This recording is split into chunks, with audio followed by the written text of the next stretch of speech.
కడప రాజకీయం చాలా ఆకర్షణీయంగా ఉందండి. చాలా అద్భుతంగా నడుస్తా ఉంది. ఒక సినిమా థ్రిల్లింగ్ ఏదైతే ఉంటుందో ఆ విధంగా అయితే నడుస్తా ఉంది. ఎందుకంటే వివేకానంద రెడ్డి హత్య చుట్టే మొత్తం కథ అంతా నడుస్తా ఉంది. టీడీపీ అయితే ప్రశాంతంగా ఉంది కడపను వదిలేసి. ఎందుకంటే అక్కడ అక్కాచెల్లెలు ఇద్దరు సునీత కావచ్చు, షర్మిల కావచ్చు, అక్కడ అక్కాచెల్లెలు ఇద్దరు కలిసి జగన్మోహన్ రెడ్డిని అలానే అవినాష్ని అయితే ఒక ఒక ఏకిపారేస్తున్నారు అనమాట. ఒక విధంగా చెప్పాలంటే మా సునీత గారు మా నాన్నగారిని చంపించింది ఆ రవీష్ రెడ్డి అని జగన్మోహన్ రెడ్డి దీనికి సహకారం అందిస్తున్నాడని అయితే ఇద్దరు అక్కచెల్లెలు అయితే ఖరాఖండిగా చెప్తా ఉన్నారు. ఇదంతా చూస్తున్న జగన్మోహన్ రెడ్డి అవినాష్ అయితే చాలా రోజులు సైలెంట్గా ఉన్నారు. ఇంకా ఎలక్షన్లు దగ్గర పడుతున్న కొద్దీ వీళ్ళు కూడా సమాధానం చెప్పాల్సిన పరిస్థితి అయితే కనిపించింది. పులివెందులు కావచ్చు, లేకుంటే కడప ఎంపీ కావచ్చు, పోటీ చేసిన అవినాష్కి అయితే కొంచెం నెగిటివ్ ఎక్కువ ప్రచారం నడుస్తుంది. కాబట్టి అవినాష్ రెడ్డి అయితే ఎట్టకేలకు బయటకు వచ్చి ఒక ప్రెస్ మీట్ పెట్టి అయితే కొంచెం వాళ్ళ మా వాళ్ళు మర్యాదగానే మాట్లాడుతున్నారు. వీళ్ళిద్దరి కన్నా కూడా చాలా మర్యాద అయితే మాట్లాడుతున్నాడు అవినాష్ రెడ్డి అయితే. మా చెల్లెమ్మలకి అక్కలకి చెప్తున్నాను, నేనైతే ఆ మాటకు నాకు సంబంధం లేదు, నన్ను కావాలని ఇరికిస్తున్నారని అయితే ఆయన అయితే బయటకు వచ్చి అయితే ఒక ప్రెస్ నోట్ పెట్టడం చూసాం. అలానే వివేకానంద రెడ్డి ఇన్ని రోజులు దాచుకొచ్చిన ఎవరైతే సునీత గారు దాచిపెట్టిన ఏదైతే వివేకానంద రెడ్డి రెండో భార్య, ముస్లిం భార్య అయినా రెండో భార్య, అలానే ఆమె కొడుకు అతని వారసుడిగా చేసే ప్రయత్నం అయితే జరుగుతూ ఉన్నాయి కుట్రలు అయితే. దాన్ని అడ్డుకోవడానికే సునీత గారు చాలా వరకు ప్రయత్నించారు. అప్పుడు వివేకానంద రెడ్డి గారు బతుకున్నప్పుడు కూడా వాళ్ళనైతే యాక్సెప్ట్ చేయలేదు. అలానే వివేకానంద రెడ్డి గారు చాలా డబ్బులు అయితే వాళ్ళకి ఇవ్వడం ఆమెకు సునీత గారికి నచ్చకపోవడం చూసాం మనమైతే. కానీ ఇప్పుడు ఏంది సడన్గా ఆయన హత్యకు గురవడం, యాదగిరి గొడ్లతో నరికి చంపడంతో అయితే కథ అడ్డం తిరిగింది. అలానే అవినాష్ రెడ్డి గారే దీన్ని చేయించారని, అతను ఎంపీ సీటు కోసం మా నాన్నగారికి ఇవ్వాల్సిన ఎంపీ సీటు అవినాష్ రెడ్డి గారికి ఇచ్చారని, కక్షతోటే అతని పోటీలో ఉన్నాడని, వివేకానంద రెడ్డిని చంపాడని అయితే సునీత గారు అయితే గట్టిగా క్లెయిమ్ చేస్తూ ఉన్నారు.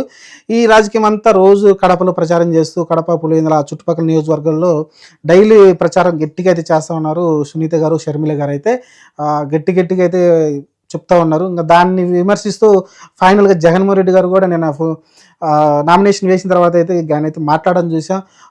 ఏదైతే మా బాబాయ్ హత్య చేశారో వివేకానంద రెడ్డి గారిది, వివేక్ బాబాయ్ని చంపించింది అవినాష్ అమాయకుడు, చిన్నపిల్లాడు, అతనికి ఏం తెలియదు, చాలా చిన్నపిల్లాడు అని అయితే చెప్పడం చూసాం మనమైతే. అది ఖచ్చితంగా వాళ్ళు చేస్తుంది జస్ట్ ఆరోపణలు తప్ప దీనికి మాకు సంబంధమే లేదు. ఇది వెనకాల మొత్తం నడిపిస్తుంది ఎవరో మాకు తెలుసు, అది టీడీపీ నడిపిస్తుందనే ఇండైరెక్ట్గా అయితే జగన్మోహన్ రెడ్డి గారు చెప్తా ఉన్నారు. అలానే షర్మిల గారు ఏదైతే చీర కట్టుకొని పసుపు చీర కట్టుకొని చంద్రబాబు నాయుడు గారిని కలవడం కావచ్చు, ఎన్ని రకరకాలుగా అయితే మాట్లాడడం చూసాం మనమైతే. జగన్మోహన్ రెడ్డి గారు అయితే ఫస్ట్ టైం అయితే అలానే ఆయనకి చాలా రోజుల తర్వాత ఆయన మాట్లాడలేదు ఇప్పుడు వరకు అయితే ఒకసారి కూడా. వివేక్ గారు బాబాయ్ గారు రెండో వైఫ్ అయినా ఆమె కొడుకున్నాడు, మరి ఏంటి పరిస్థితి, అది ఎవరికి అందరూ తెలియని విషయం కాదని అయితే చాలా రోజుల తర్వాత ఫ్యామిలీ విషయాలు అయితే బయటికి తీసుకొచ్చారు. ఇన్ని రోజులు కప్పిపుచ్చడానికి కారణం ఏంటంటే ఫ్యామిలీ విషయాలు. ఎందుకంటే ఆయన కూడా వయస్సు కుటుంబం సంబంధించిన అతనే కాబట్టి, వయస్సు బాబాయ్ కాబట్టి, వయస్సు తమ్ముడు కాబట్టి ఆ రకంగా చూసుకొని చాలా మర్యాదకంగా గుట్టు బయటకు రాకుండా అయితే కాపాడుకుంటూ వచ్చాడు జగన్మోహన్ రెడ్డి, అవినాష్ రెడ్డి అయితే. కానీ ఇప్పుడు వాళ్ళిద్దరు చెల్లెలిద్దరూ బాహాటంగా వచ్చి విమర్శలు చేయడంతో అయితే ఆ రెండో పెళ్ళాం గురించి అయితే వివేకానంద రెడ్డి రెండో పెళ్ళాం గురించి అయితే ముస్లిం ఆమెను పెళ్లి చేసుకున్నట్టయితే ఆధారాలు చూపించి కొంచెం వాళ్ళని ఖండించే ప్రయత్నం చేస్తున్నారు. ఇది ఓవరాల్గా మరి ఇంకా చెల్లెమ్మలకైతే షాక్ ఇచ్చారనుకోవచ్చు ఇద్దరు, అవినాష్ రెడ్డి అలానే జగన్మోహన్ రెడ్డి. ఇప్పటిదాకా సునీత వాళ్ళ నాన్నగారిని కాపాడుతుంది అనుకుంది, కానీ ఇప్పుడు వాళ్ళ నాన్న పరువు సునీతనే తీసింది అనుకోవచ్చు. ఎందుకంటే సునీత సైలెంట్గా ఉంటే వీళ్ళు వచ్చి బయటకు వచ్చి మాట్లాడేవారు కాదేమో నాకు తెలిసి. ఎందుకంటే సునీత కూడా ఈ ఎలక్షన్లో పాల్గొని టీడీపీకి కాదు సారీ, ఎందుకంటే కాంగ్రెస్ తరపున ఉన్నారు కాబట్టి కాంగ్రెస్కి అయితే ప్రచారం చేసి పెడుతున్నారు. కానీ వెనకాల నడిపిస్తుంది అందరికి తెలిసిన విషయమే, టీడీపీ నడిపిస్తుంది అన్న విషయం అందరికి తెలిసిందే. కాబట్టి ఇది పెద్ద ఆశ్చర్యం కలిగించే విషయం కాదు. ఎందుకంటే కోర్టులలో కేసు వాదించింది కానీ యాదగిరిని కాపాడుకోవాల్సింది కూడా మొత్తం టీడీపీయే. ఇది పెద్ద తెలియని విషయం, అందరికి తెలిసిన విషయం కాబట్టి దీనిలో పెద్ద దాచాల్సిన విషయం ఏం కాదు. మరి తన తండ్రి పరువు తనవే తీసుకుంటుంది అనేది క్లియర్గా తెలుస్తుంది నా సామాన్యుడిగా గమనిస్తే. ఎందుకంటే ఆ రెండో పెళ్ళాం విషయం చాలా రోజుల వరకు బయటికి రాలేదు. తర్వాత నిదానంగా అవినాష్ రెడ్డి బయట పెట్టాడు. అప్పటిదాకా సునీత వీళ్ళందరూ దాచిపెట్టారు.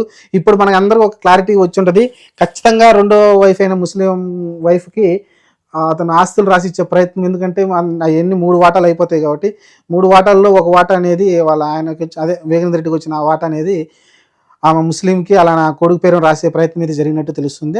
దాని ప్రయత్నంలోనే దాన్ని అడ్డుకునే ప్రయత్నం సునీత చేసింది. ఆ తర్వాత అతని దగ్గర డబ్బులు లేకుండా చేశారు. రకరకాల జరిగిన తర్వాత ఆయన కొన్ని కేసులు ఇరుక్కోవడం రకరకాలు జరిగినాయి. ఓవరాల్గా అయితే అతని మర్డర్ కారణం ఆస్తి తగాదాలు అనేది క్లారిటీ అయితే వచ్చింది మనకైతే. మరి అవినాష్ రెడ్డి చేయించాడా లేకుంటే చంపడానికి మరి కూతురే చేయించింది అనేది మనకు తెలియదు కానీ రకరకాల ఆరోపణలు అయితే వస్తున్నాయి. మరి ఇక్కడైతే క్లెయిమ్ చేయలేదు వీళ్ళైతే, కూతురే చంపించింది అన్న మాట అయితే వాడలేదు. అది వాడితే ఇంకా రెచ్చిపోతారేమో షర్మిల, సునీత. మరి చూద్దాం, ఇంకా ఎలక్షన్ టైం ఉంది కాబట్టి ఇంకా నిజాలు ఏమైనా మాట్లాడే ప్రయత్నం చేస్తారేమో అవినాష్ రెడ్డి అలానే జగన్మోహన్ రెడ్డి. చూడాలి, మరి కుటుంబం కోసం అయితే తగ్గి లొంగి కొంచెం సైలెంట్గా ఉండే ప్రయత్నం చేస్తున్నారు. కానీ ఓడిపోయే సిచ్యువేషన్ వచ్చినప్పుడు ఖచ్చితంగా వాళ్ళు కూడా వచ్చి మాట్లాడతారు, జగన్మోహన్ రెడ్డి, అవినాష్ రెడ్డి. చూద్దాం, మరి ఇంకా ఈ విమర్శలు వీళ్ళైతే చాలా ఘాటుగా అయితే ఉన్నారు, షర్మిల అలానే సునీత. మరి ఆ ఘాటు విమర్శల్ని ఎంతవరకు ఎదుర్కొని అక్కడ కనుక అవినాష్ రెడ్డి ఓడిపోయినా లేకుంటే జగన్మోహన్ రెడ్డి సీఎం దిగిపోతే మటుకు సునీత లేకుంటే షర్మిల అయితే ఒక ఆట ఆడుకుంటారు. అలానే జగన్మోహన్ రెడ్డి మళ్ళీ సీఎం అయితే మటుకు సునీత గారి ఏదైతే నాన్నగారు వివేకానంద రెడ్డి ఉన్నారో మా రెండో వైఫ్ని అఫీషియల్గా అయితే అనౌన్స్మెంట్ చేసే అవకాశం అయితే కనిపిస్తుంది. చూద్దాం, అది మరి ఎంతవరకు చూసుకుంటారో చూడాలి. మరి రెండోసారి గెలవాలి, మరి జగన్మోహన్ రెడ్డి గెలిస్తే ఇలా ఇన్నే జరుగుతాయి. లేక ఒకవేళ ఓడిపోతే మటుకు ఈ కేసు అవినాష్ రెడ్డికి చుట్టే ప్రయత్నం అయితే సునీత, షర్మిల చేస్తారు.